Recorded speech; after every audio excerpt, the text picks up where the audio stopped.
Assalamualaikum warahmatullahi wabarakatuh. Selamat malam teman-teman. Apa kabar kalian semua?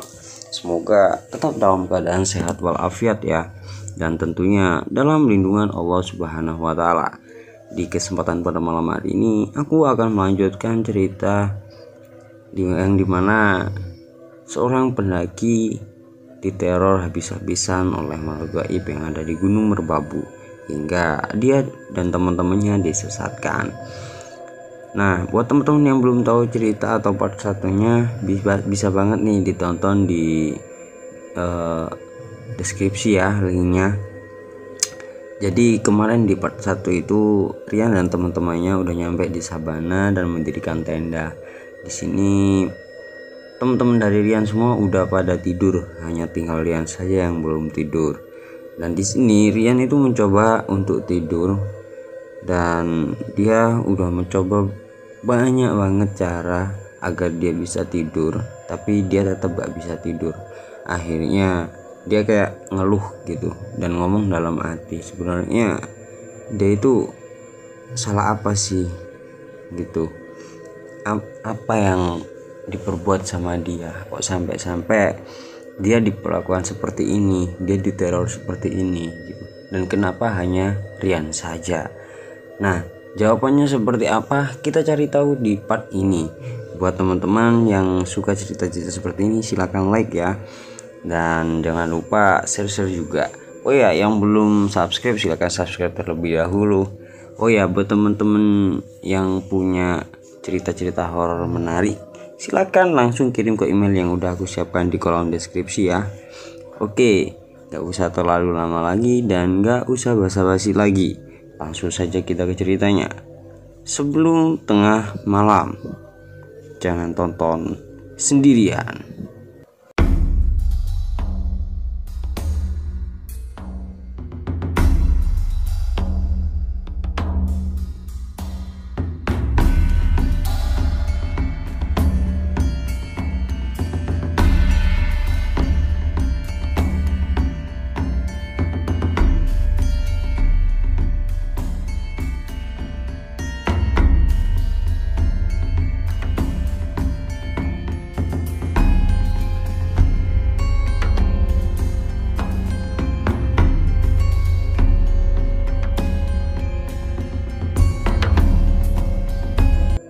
Gue pun akhirnya ngerasain hal yang aneh. Rasanya ada yang berjalan mengelilingi tenda kami. Suaranya sangat jelas. Bahkan kadang langkah kakinya berhenti tepat di kepala gua. Dan ada bayangan samar seperti langkah tersebut mulai terdengar. Karena takut maling, gua pun membangunkan Rama. Tapi dia menjawab kalau itu adalah orang yang kencing di dekat tenda. Dasmu, mana mungkin, rombongan tenda sebelah jauh datang ke dekat tenda kami hanya untuk buang air kecil, dan itu sangat mustahil. Demi rasa penasaran, gua pun memberanikan diri untuk keluar. Senter sana sini dan gak ada apapun, hanya ada kegelapan. Lagi pula tenda rombongan yang lain juga gelap, menandakan kalau mereka sudah tidur. Lagi-lagi cek WhatsApp dan tali, semuanya normal. Lagi pula, andaikan itu suara flysheet, mana mungkin suara seperti menyentuh tanah. Gua kembali masuk tenda dan mencoba menjamkan mata, namun tetap tidak bisa. Lagi-lagi suara langkah kaki terdengar. Kali ini agak cepat, bahkan seperti dihentak ke tanah. Gua berusaha cuek, tak terasa aja menunjukkan waktu pas di angka 12.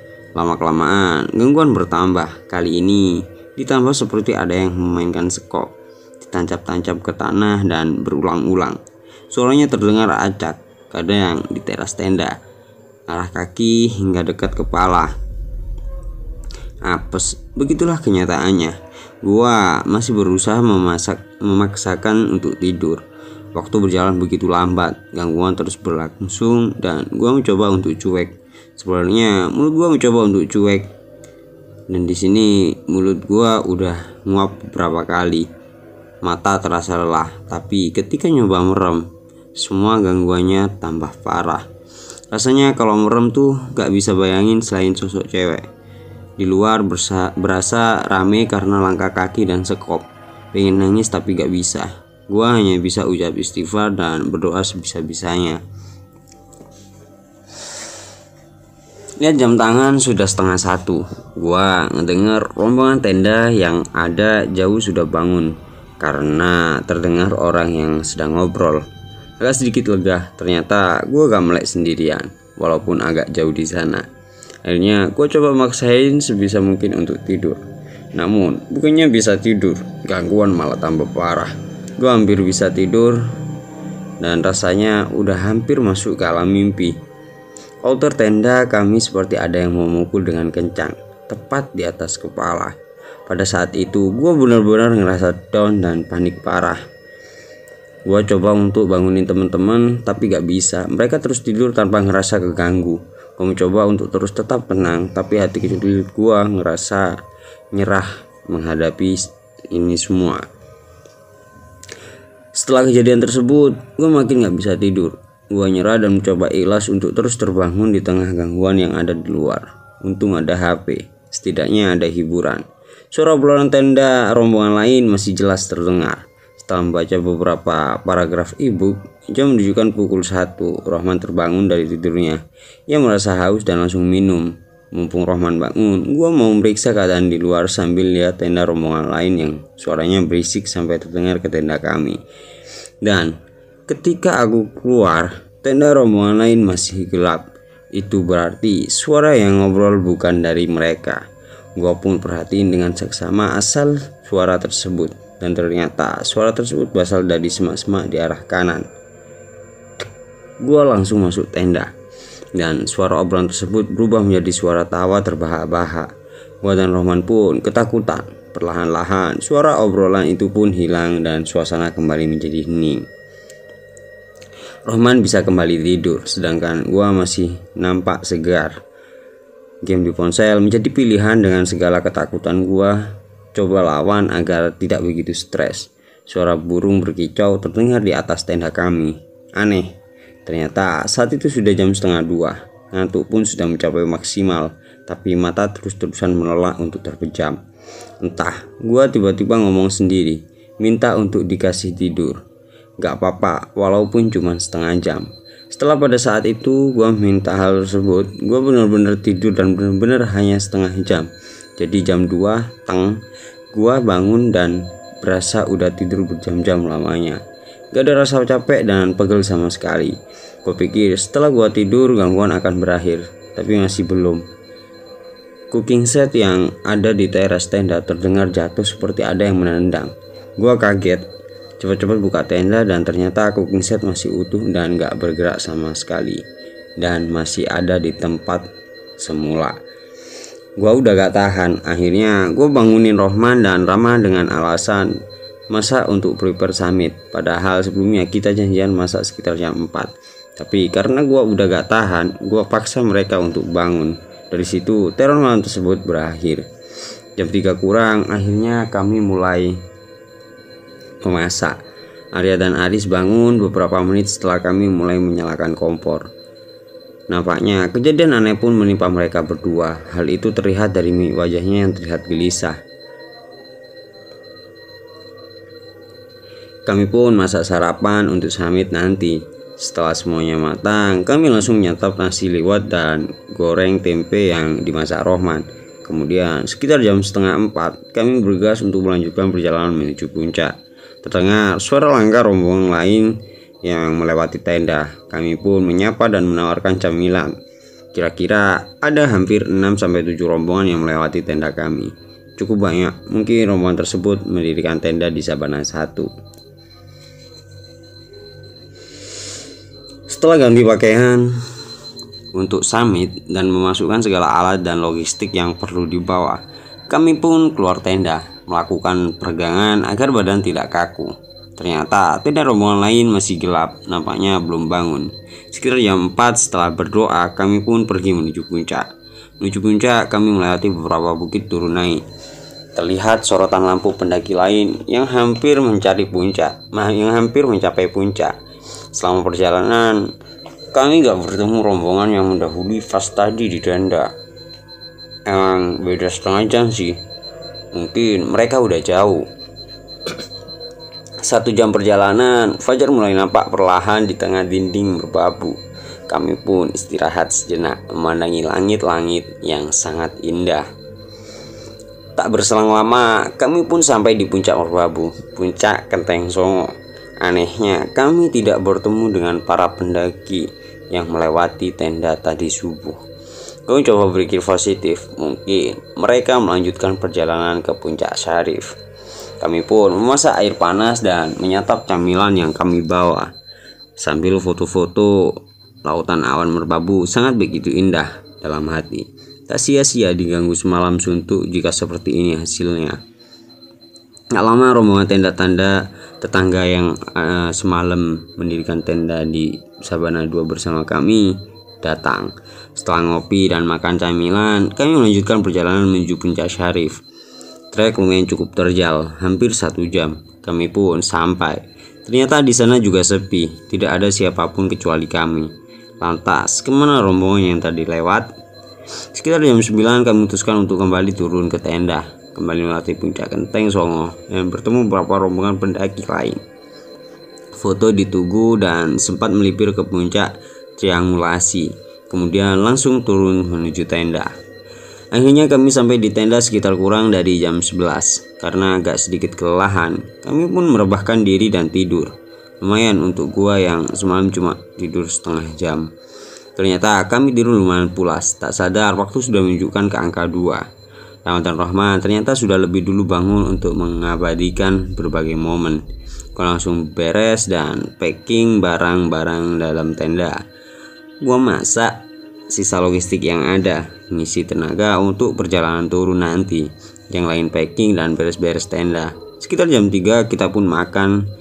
Selesai makan lalu prepare dan bersih-bersih sampah sekitar area camp. Singkat cerita, kami pun turun setelah adzan asar, mungkin sekitar jam setengah 4-an. Estimasi perjalanan dari Sabana 2 ke base camp gua kira-kira paling lama 2 jam. Jadi sebelum maghrib udah sampai. Kami pun mulai berjalan menuju Sabana 1. Karena belum terlalu curam, kami pun masih berjalan beriringan. Hingga akhirnya 20 menit kemudian sampai di Sabana 1. Kami memutuskan untuk tidak istirahat dan langsung menuju ke pos 3. Trek mulai curam dan licin. Akhirnya Arya pun menyuruh kami untuk duluan. Kami pun ya kan, lagi pula ada beberapa pendaki yang naik, lumayan ramai. Setengah jam kemudian kami pun sampai di pos 3. Namun Arya belum terlihat dari kejauhan. Setelah menunggu beberapa saat, kami berempat melihat Arya dari kejauhan. Ia melambaikan tangan dan berteriak agar kita duluan dan menunggu di pos 2. Pada saat itu sudah hampir jam 5. Langit agak gelap dan mendung. Kami turun dan menuju pos 2 sambil menunggu Arya. Kurang dari setengah jam kemudian kami sampai. Langit berubah menjadi sangat gelap. Kami duduk di atas rumput dan menunggu Arya. Suasananya sangat sepi, hanya ada kami. Karena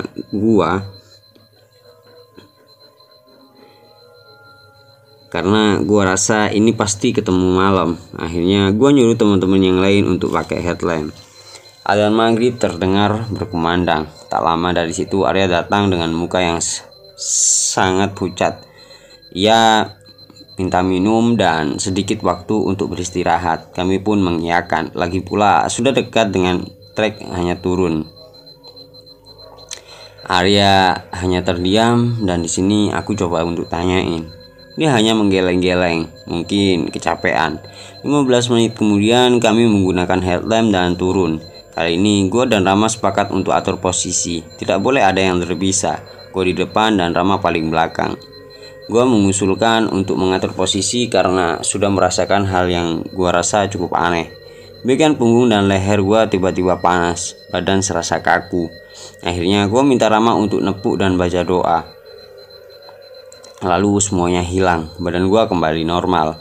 Kami mulai perjalanan turun menuju pos 1. Semua tidak berjarak jauh. Gue sebagai pembuka jalan karena headlamp yang gue pakai cukup terang. Baru 5 menit kita turun, lagi-lagi Arya minta break. Dia duduk lalu muntah-muntah. Kami mulai panik. Cobaan apa lagi ini?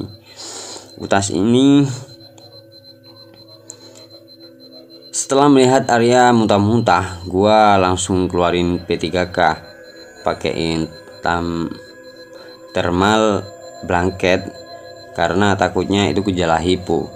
Rebus air untuk dicampur tolak angin biar badannya hangat. Kami pun memutuskan untuk break. Gua langsung cari tempat yang landai agar bisa beristirahat dengan nyaman. 15 menit kemudian Arya mengucap sepatah kata, "Semangat." Seketika ia langsung berdiri dan ingin bergegas pergi. Aneh, Arya yang tadinya lemas dan pucat kini berubah drastis. Kami pun berjalan kembali. Gua masih tetap di depan untuk buka jalan. Perjalanan dari pos 2 ke pos 1 merupakan hutan yang lumayan lebat, dengan jalan setapak yang tak terlalu lebar, kiri jurang dan kanan pepohonan lebat. Rasanya banyak yang mengawasi gua. Ngerasa banyak mata di arah gelapnya hutan. Ketika gua senterin, gua lihat ada seperti bayangan putih di balik pohon. Gua kira cahaya bulan, tapi perlahan-lahan bayangan putih tersebut berpindah ke pohon yang lain. Bulan gua perhatiin dan ternyata ya, itu adalah pocong. Benar-benar pocong, mukanya gak jelas karena jaraknya yang jauh. Gua pun kaget dan langsung teriak meminta mereka untuk cepat-cepat turun dan bergegas pergi. Badan gua getar dan detak jantung gak karuan.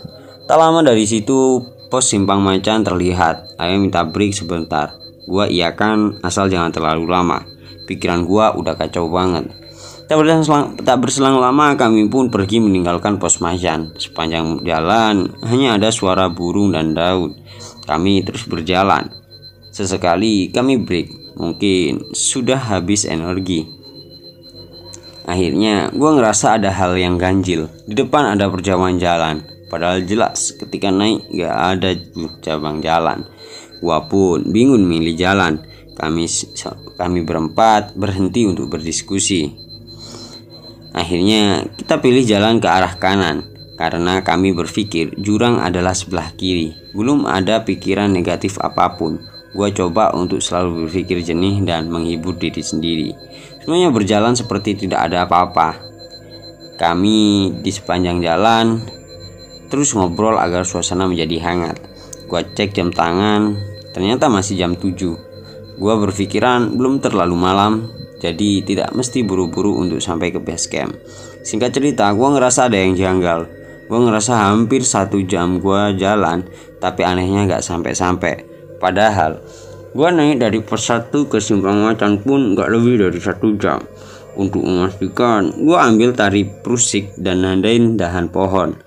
Setelah itu gue lanjut jalan.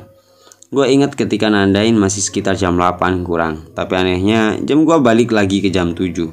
Ketika gue tanya ke temen gue yang lain, jam mereka pun sama, jam 7.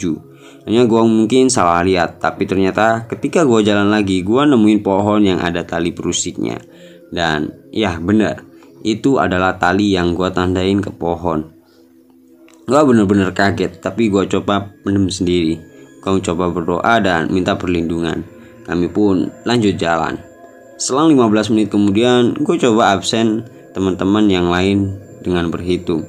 Pastikan kalau semuanya dalam keadaan baik-baik aja. Gue ulang sampai 2 kali dan emang masih nyaut semua. Oke, gue merasa aman. Tak lama dari gue berhitung, Rama minta ruling posisi. Dia minta untuk gue jaga di belakang. Gue tanya kenapa, dia cuma geleng kepala. Oke deh, gue pun di belakang dan berjalan agak sejajar dengan Aris. Kami ngobrol berdua dengan perasaan gue yang gak karuan. Gue cek jam, ternyata saat itu udah jam 8. Berarti udah hampir 1 jam kami berjalan. Pos 1 masih belum terlihat. Gue mulai ngerasa makin gelisah. Gue terus berjalan dengan pikiran kacau. Dan lagi, gue lewatin pohon yang gue tandain. Break. Di sini aku minta break. Ketika break, Rama malah minta untuk cepat-cepat berdiri. Kalau mau istirahat jangan di sini. Dengan nada setengah teriak. Rama pun memaksa kami untuk lanjut berjalan. Kita cari tempat yang aman. Dengan berjalan agak cepat, Rama akhirnya berhenti mematung. Gue penasaran. Akhirnya aku tanya kepada Rama. Ketika gue senter ke depan, ternyata itu jurang. Kita benar-benar ada di tepi jurang. Akhirnya kami pun panik. Kembali lari ke atas menghindari jurang tersebut. Andai kami terus berjalan, mungkin kami akan terposok ke dalam jurang. Kemudian Setelah mendapat tempat yang aman, kami pun berhenti sejenak dan kami sepakat kalau kami benar-benar tersesat. Kami berdoa dan minta perlindungan. Belum selesai kami berdoa, terdengar rintihan tangisan perempuan dari atas kepala kami. Kami saling bertatapan. Ketika kami mulai menoleh ke atas, ternyata ada sosok perempuan bergelantungan terbalik dengan wajah hancur. Sosok tersebut kemudian tertawa terbahak-bahak. Kami lari ketakutan. Gua dan Rama coba menenangkan. Gua dan Rama sepakat untuk berhenti dan berdoa. Kali ini Rama yang memimpin dengan berbagai doa yang ia paham. Gua pun sempat minta perlindungan dan bantuan untuk bisa terlepas dari gangguan. Gua cek jam, ternyata sudah jam 9 malam. Kami jalan beriringan sejajar, tak ada yang paling di depan dan tak ada yang paling belakang. Selama perjalanan kami mengalami gangguan yang cukup parah, mulai dari sosok tertawa, dilempar pasir, dan ditampakkan sosok yang menyeramkan. Rama dan gua tetap mencoba untuk cuek. Gua terus berdoa dan berdoa hingga akhirnya lagi-lagi bertemu dengan pohon yang pernah gua tandain sebelumnya. Sial, gua benar-benar pasrah di situ. Kami meminta maaf dan terus berdoa agar bisa keluar dari hutan. Entah kenapa di situ gua kepikiran untuk masuk ke dalam semak-semak dekat pohon yang gua tandain. Ketika gua masuk, ternyata ada jalan setapak kecil. Ketika kami susuri, tak lama dari situ ternyata pos 1. Akhirnya kami sampai. Gua putuskan untuk istirahat di sini. 5 menit kami duduk, kami putuskan untuk lanjut jalan sekarang. Kami diiring oleh suara-suara monyet di tengah hutan. Entah kenapa, gua ngerasa kembali bersemangat. Semua berjalan lancar. Tak ada gangguan sama sekali. Tak ada gangguan sama sekali. Akhirnya persimpangan menuju base camp terlihat. Kami pun bergegas. Ternyata di pos pendaftaran sudah tidak ada orang. Akhirnya kami melipir ke warung yang masih buka. Kira-kira saat itu sudah jam 11 malam. Karena melihat kami yang sudah gak karuan, ibu milik warung tersebut menawarkan kami untuk mandi. Kami pun mengiyakan, lumayan biar gak bau-bau banget. Setelah mandi dan bersih, kami pun memesan mie dan kopi. Kami bercerita satu sama lain. Menurut pengakuan Aris, ternyata ia juga merasakan gangguan di tenda. Dia merasa kalau tenda yang ia tempati serasa digoyang-goyang dan dipukul. Kemudian ia mendengar suara geraman dari arah kanan semak-semak. Lain hal dengan Arya, teman tenda Aris. Arya merasakan kalau ia sempat erep-erep atau ketindihan. Ia merasa berteriak tapi suaranya tak keluar sama sekali. Selain itu, Arya merasa kalau ada yang memainkan teres bag. Rohman pun ikut bercerita. Sepanjang malam sebenarnya ia tidak bisa tidur lelap. Ia merasa kalau di luar seperti ada yang manggil-manggil namanya. Selain itu, ia merasa ada bayangan hitam besar dari luar tenda. Nah, di balik diamnya Rama, ternyata ia punya segudang cerita. Dari awal mula pendakian, sebenarnya ia merasa sudah gak enak perasaan. Sebelum pos 2, dia melihat nenek-nenek sedang berdiri dengan tatapan kosong. Pada saat di tenda, ia juga merasakan apa yang gua rasa. Bahkan sebenarnya ia tidak tertidur pulas. Ia merasa kalau kakinya sakit seperti ada yang duduk di atas kakinya. Rama pun berkata bahwa entah itu ilusi atau mimpi, dia kembali bertemu dengan nenek-nenek tersebut dan ia minta izin untuk beristirahat di area tersebut. Namun, nenek tersebut tak kunjung menjawab hingga akhirnya nenek tersebut menghilang dan tertawa melengking dengan keras. Mendengar Rama bertemu nenek-nenek, gua pun bertanya karakteristik nenek tersebut. Ternyata gua dan Rama bertemu dengan satu sosok yang sama. Kemudian Rama melanjutkan ceritanya. Ketika saat jalan turun, dia minta untuk rolling ke depan bukan tanpa alasan. Karena dia paling belakang. Pada saat berhitung, harusnya dia menjadi orang terakhir, yakni nomor 5. Namun ketika ia teriak 5, di belakangnya pun ada yang ikut berhitung 6. Ia pun memastikan lagi. Ketika berhitung kedua, pada saat ia teriak 5, kemudian ada yang mengikuti 6. Rama pun mengatakan kalau suara tersebut seperti suara perempuan anak-anak. Ibu pun sedikit kaget. Dia pun bertanya berapa jumlah kami dan naik hari apa. Gua menjawab 5 dan naik hari Kamis alias malam Jumat. Si ibu pun geleng-geleng kepala. Dia bercerita kalau jumlah pendaki ganjil dan naik malam Jumat lebih rawan diganggu. Pantes, seperti apa yang diucap Mas Andri, kami pun diganggu. Sebenarnya kami di situ mencoba evaluasi diri. Kami merasa kalau kami memang kurang sopan karena bercanda berlebihan, sehingga mungkin mengganggu kenyamanan penghuni daerah tersebut. Ibu warung tersebut kemudian menawarkan kepada kami untuk menginap di rumahnya. Tanpa pikir panjang kami setuju. Ternyata di dalam cukup ramai, ada beberapa rombongan yang akan mendaki keesokan harinya. Karena badan kelelahan, kami pun tertidur pulas. Singkat cerita, kami bangun sekitar setengah 8 pagi. Beberapa rombongan pendaki sudah ramai bersiap-siap untuk naik. Gua kemudian mencoba menghubungi Mas Andri untuk diantar ke terminal Boyolali. Namun ternyata di sana sangat sulit sinyal. Setelah mencari-cari jaringan, sekitar 10 menit kemudian gua bertemu Mas Andri. Beliau baru beres mengantar rombongan pendaki. Gua pun minta untuk diantar ke terminal. Namun ternyata bis menuju Bandung ada sekitar jam 5 sore. Karena masih lama, kami diajak Mas Andri untuk ikut ke rumahnya. Kami pun mengiyakan. Setelah pamit ke ibu warung dan lapor ke pihak basecamp bahwa kami sudah turun, kami langsung naik mobil dan menuju rumah Mas Andri. Mas Andri pun bertanya kepada kami, terlambat turun, dan sebenarnya beliau sudah standby kemarin sore untuk menjemput kami. Namun ditunggu sampai maghrib ternyata gak kunjung datang. Gua pun bercerita kalau kami mengalami gangguan dan lain sebagainya. Jawaban Mas Andri masih sama persis dengan apa yang dikatakan ibu warung tadi malam. Beliau mengatakan kalau kami memang lagi apes. Setelah sampai di rumahnya, kami pun istirahat kembali dan ngobrol-ngobrol dengan Mas Andri. Singkat cerita, kami pun akhirnya diantar menuju terminal. Selama perjalanan, gue merasa pusing dan demam, mungkin kecapean. Gue putuskan untuk tidur sejenak.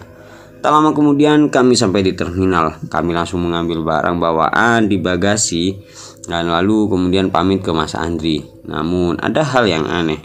Mas Andri menitipkan pesan, kalau terjadi hal yang ganjil lagi, gue mesti mandi kembang dan minta dinetralisir. Gue pun mengiyakan. Kami langsung beli tiket bus dan menunggu bus datang. Kami menyempatkan untuk makan soto di depan loket bus. Tak lama setelah selesai makan, bus pun datang dan kami langsung naik. Bus yang kami tumpangi pulang berbanding terbalik dengan pada saat kami berangkat. Busnya nampak tua dan tidak terurus, padahal kami beli tiket dengan PO bus dan harga yang sama. Namun tak jadi masalah, yang penting bisa untuk tidur. Tak lama kami pun tidur satu persatu. Singkat cerita, gua pun terbangun dan ternyata bus sudah masuk ke daerah Jawa Barat. Gua putuskan untuk tidur lagi karena badan udah sangat amat lemas. Ketika tidur, gua bermimpi bertemu nenek-nenek lagi dengan ciri-ciri yang sama. Di dalam mimpi itu, dia hanya tertawa sambil melotot. Gua pun bertanya, kenapa? Apa yang salah dari kami? Mengapa hanya aku yang diteror semalaman? Kemudian ia berhenti tertawa lalu menggeleng-gelengkan kepalanya. Perlahan ia mulai menjawab. Nenek tersebut mengatakan kalau kami sudah tidak sopan. Kami mengganggu penunggu yang ada di sana. Kami melakukan kesalahan fatal dengan mengotori areanya. Kenapa cuman aku? Dia menjawab, karena penunggu di sana suka dengan aura yang gua punya. Rumit. Nenek tersebut kemudian menghilang dan gua terbangun dari tidur. Keringat dingin bercucuran. Akhirnya gua minum, gua matiin musik di headset. Tak lama ada bisikan, kau sudah kuperingatkan. Suara tersebut sangat jelas terdengar dalam hati. Aku berdoa sebisanya. Gua pun akhirnya gak bisa tidur. Gua terus-terusan merenung dan minta maaf kalau emang ada kesalahan yang kami perbuat di atas sana. Namun akhirnya gua tertidur. Singkat cerita, kami sampai Bandung sekitar jam 3 pagi. Gua pesen GrabCar karena rumah kita masing-masing satu arah. Haris akhirnya turun duluan, disusul Arya kemudian Rohman. Rama dan gua satu kosan dan kami sampai paling terakhir. Setelah sampai, gua pun langsung masuk kamar. Rama ke kamar mandi untuk bebersih. Kondisi kosan saat itu sepi. Tumben biasanya ramai 24 jam. Ketika gua baru melangkah untuk masuk kamar, gua pun tiba-tiba terjatuh tanpa sebab. Badan langsung kaku dan dingin. Gue coba teriak tapi gak keluar suara. Gue berharap Rama ngelihat gue jatuh. Gue pun seperti tertidur, gelap, gak bisa ngeliat apapun. Tiba-tiba gue ngeliat cahaya di depan gue dan aku coba untuk menggapai.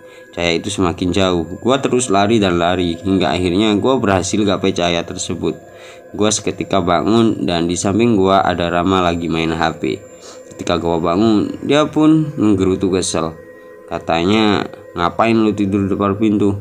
Menurut pengakuan Rama, ketika gua diseret masuk ke kamar, badan gua enteng banget. Katanya gua juga ngigau, pengen pulang. Karena hal tersebut, makanya Rama gak langsung tidur.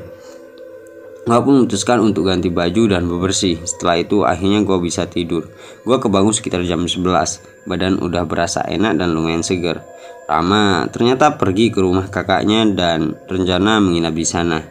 Ya udah, singkat cerita, karena gua tidur sendiri dan kondisi kosan juga rame, sekitar jam 10 gua matiin lampu dan TV menuju tidur. Ketika gua hampir masuk ke alam tidur, tiba-tiba persis di samping telinga ada yang bisik, "Jangan tidur mas." Sontak gua kaget dan duduk. Gua coba anggap itu sebagai ilusi, karena emang di lorong atas masih rame orang. Gua pun bengong mandang langit-langit kamar. Gua bilang dalam hati, kalau ternyata ini gangguan, tolong nyalain TV dan main HP. Akhirnya lampu dan TV tiba-tiba nyala mati berulang kali. Gua langsung lari ngungsi ke kamar temen. Dia cuma ketawa. Ngerti, dia pun nanya, "Masa takut sama yang biasa?" Gua cerita kalau ini bukan yang biasa ada di kamar. Energinya parah. Gua benar-benar ketakutan. Beberapa hari kemudian gua terus-terusan diganggu. Akhirnya gua putuskan untuk pulang kampung dan ketemu om gua yang ngerti dengan hal-hal seperti ini. Di sini aku langsung dibawa ke guru spiritualnya yang emang kenal gua juga. Sebut aja Kang Iwa. Kang Iwa kemudian nanya-nanya kenapa gue bisa seperti ini. Gue pun bercerita sedetail mungkin tentang apa yang aku alamin. Seperti apa yang dikatakan Mas Andri, gue pun disuruh untuk mandi kembang. Setelah itu gue disuruh untuk minum kopi hitam pahit setengah gelas. Kemudian sisa kopi tersebut ditaruh di atas nampan yang isinya bunga-bunga dan sesajen. Anehnya, kopi yang setengah tersebut tiba-tiba habis seperti ada yang minum. Gue pun bengong melihatnya. Kang Iwa kemudian meminta gua untuk baca amalan-amalan yang diberikannya. Setelah baca amalan tersebut, badan gua langsung seperti kebakar.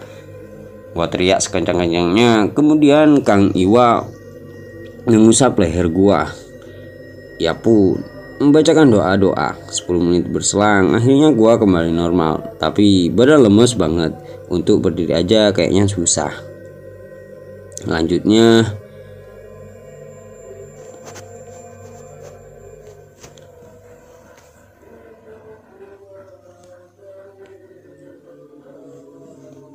Kang Iwa pun menjelaskan kenapa gua bisa seperti ini, karena ada penunggu di sana yang merasa tertarik dengan aura yang dipunya sama Rian. Ia pun menambahkan kalau gua tersesat karena perilaku teman-teman gua yang kurang sopan di sana. Setelah dari tempat Kang Iwa, tubuh gua berasa normal kembali. Akhirnya teror yang selama ini gua alamin berakhir sudah. Ya, dan ini menjadi bahan evaluasi gua untuk berbenah dan selalu ingat kalau kita hidup bukan untuk diri sendiri. Maka dari itu, seperti yang gua tulis di awal, cerita ini menunjukkan dan bertujuan sebagai pengingat untuk gua, khususnya jika ingin berpergian kemanapun. Harus selalu sopan dan santun. Sebagai tamu, kita mesti menghargai segala sesuatu ataupun kearifan lokal dari tempat tersebut. Akhir kata, semoga cerita ini dapat bermanfaat dan menghibur untuk kalian semua. Terima kasih kepada yang telah setia menunggu dan mendengarkan cerita ini dari awal hingga akhir pada malam hari ini. Semoga di tengah wabah ini kita senantiasa diberikan kesehatan oleh Allah Subhanahu wa Ta'ala. Oh iya, buat teman-teman yang belum subscribe channel ini, silakan subscribe lebih dahulu. Dan yang suka cerita-cerita seperti ini dan menurut teman-teman cerita ini sungguh sangat menyeramkan dan memberikan pelajaran serta kesan buat teman-teman, silakan like video ini dan tolong dibantu untuk di-share ya. Akhirul kalam, Assalamualaikum warahmatullahi wabarakatuh. Assalamualaikum warahmatullahi wabarakatuh.